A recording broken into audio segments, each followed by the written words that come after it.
Bab 52. Sebenci inikah kamu padaku? Melati dan Saga sedari tadi menunggu kedatangan Gio. Tampak di wajah keduanya terlihat gelisah. Melati mondar-mandir dan sesekali memandang ke arah pintu berharap Gio akan muncul di sana. Sayang, ditelepon saja Gio-nya, saran Saga saat itu sedang duduk di sofa. Sudah bang, tapi handphonenya tidak aktif. Duduklah dan tenangkan dirimu. Pasti Gio baik-baik saja. Melati duduk di dekat Saga, tapi perasaannya tetap gelisah memikirkan keberadaan Gio. Saga yang tidak tega melihat Melati seperti itu, kemudian mengeluarkan handphone dalam saku, lalu menghubungi seseorang. Halo, Andi, kamu di mana sekarang? Tanya Saga setelah sambungan teleponnya dengan Andi terjalin. Aku sedang di luar kota. Tumben sekali kamu menanyakan keberadaanku, belas Andi. Aku mau tanya, kok jam segini Gio belum pulang-pulang juga? Apa di kafe sedang sibuk? Harusnya sih sudah pulang. Entar aku hubungi Susi, lalu beri kabar padamu.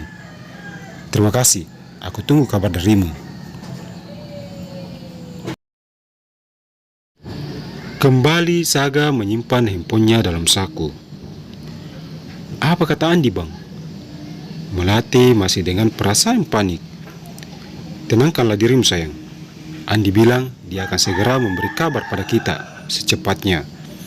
Saga membelai rambut Melati. Melati mengangguk kecil dan mencoba menenangkan diri. Tidak lama kemudian handphone Saga bergetar.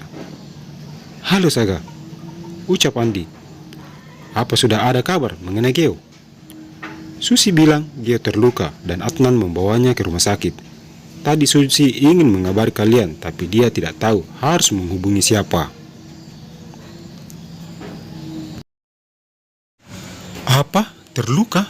Dan Andi membawanya ke rumah sakit mana? Saga dengan nada membentak dan berdiri dari tempat duduknya. Susi juga tidak tahu Saga. Yang pastinya Susi bilang dia mendengar Adnan menyebut rumah sakit. Baiklah kalau begitu, dan terima kasih atas informasinya. Tanpa mendengar jawaban selanjutnya, Saga menutup panggilannya. Sayang, ayo kita cari Saga, kata Andi. Dia terluka dan Adnan membawanya ke sebuah rumah sakit. Saga memasang jaket kulitnya. Terluka? Adnan? Kepanikan Melati semakin menjadi-jadi. Iya sayang, nanti Baban ceritain di mobil. Kita harus cari Gio sekarang juga. Saga menarik tangan Melati menuju ke arah mobil. Saga mengemudi menuju ke arah kafe Andi dengan kecepatan tinggi. Kepanikan dan ketegangan terjadi dalam mobil.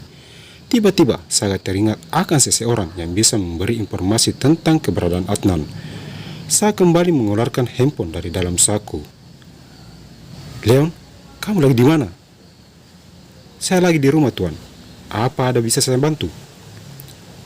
Telepon Adnan sekarang dan tanyakan keberadaannya. Memangnya ada masalah apa tuan? Sehingga menyuruhku menghubungi tuan Adnan.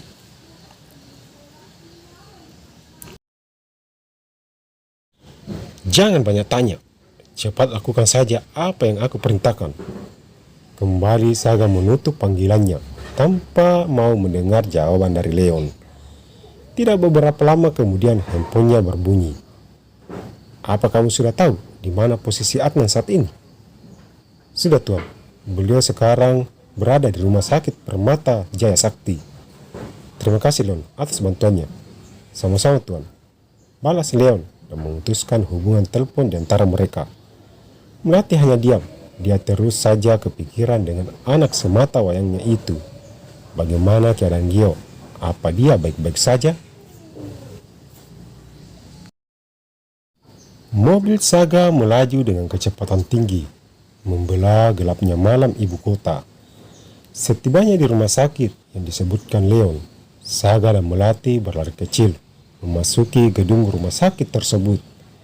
Setelah mendapatkan kabar dari balai informasi rumah sakit, mereka bergegas menuju ke ruang VIP tempat Gio dirawat. Melati membuka pintu dan menemukan Gio terbaring pulas di atas pembaringan akibat pengaruh obat yang diberikan oleh dokter. Sementara Adnan tertidur di kursi sambil meletakkan kepalanya di atas kasur tempat Geo berbaring. Mereka berdua memasuki ruangan itu dan mendekati pembaringan. "Sayang, bangunlah.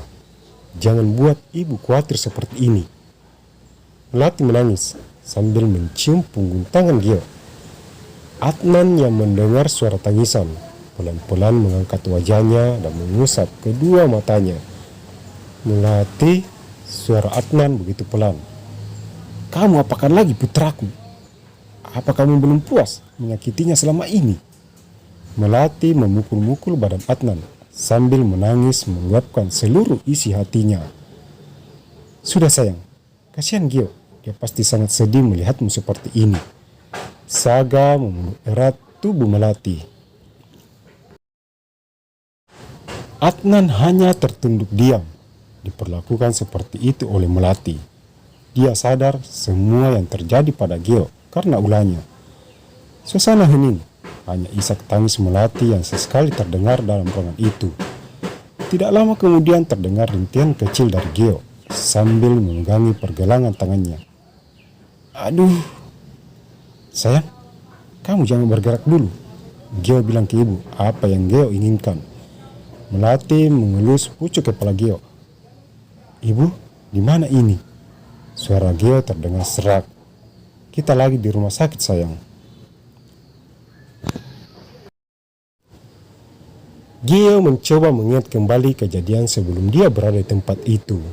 Belum juga ingatannya sampai ke sana. Matanya terbelalak melihat Adnan yang duduk di samping tempat tidur. "Apa yang kamu lakukan di sini? Pergi!" Suara Gio menggema dalam ruangan itu. "Nak, tenangkan dirimu. Ayah hanya ingin menemanimu dan merawatmu di sini." Adnan memegang tangan Gio, tapi ditepis oleh Gio. "Pergi kataku!" Gio teriak sambil meronta.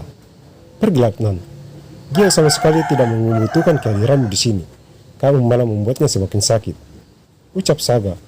Adnan menatap tajam pada Saga. "Kamu jangan ikut campur. Ini urusan aku dengan putraku. Kamu itu tidak ada hak untuk itu." Saga langsung diam. Dia tidak ingin menambah keruh suasana. "Sudah aku bilang padamu, aku ini bukan anakmu. Andai bisa memilih antara kamu dengan ayah Saga untuk jadi ayah kandungku, maka dengan senang hati aku akan memilih ayah Saga. Kamu paham tidak?" Kembali perasaan Adnan terpukul mendengar perkataan Gio. Gio benar-benar sudah sangat membencinya. Andai saja waktu bisa diputar kembali, maka pastinya Adnan akan memutarnya saat itu juga.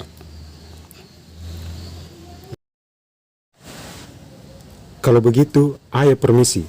Jangan lupa minum obat dan istirahat yang cukup. Seberapa bencinya pun Gio padaku, aku akan tetap menyayangi Gio walaupun Gio tidak butuh semua itu." Adnan mengangkat tangannya, ingin membelai pucuk kepala Gio, tapi lagi-lagi Gio menepisnya. Adnan berdiri dari tempat duduknya, lalu melangkah sambil tertunduk menuju ke arah pintu. Sepertinya pria itu menangis. Terlihat ada cairan menetes di atas lantai mengiringi kepergiannya. Tidak lama kepergian Adnan, dokter yang menangani Gio masuk. Sebelum memeriksa kondisi Gio, dokter itu terlebih dulu meminta izin pada Saga. Proses pemeriksaan berjalan lancar hingga terlihat dokter pria berbaya itu memasukkan stetoskop ke dalam saku. "Bagaimana kondisi putraku, dokter?" tanya Melati.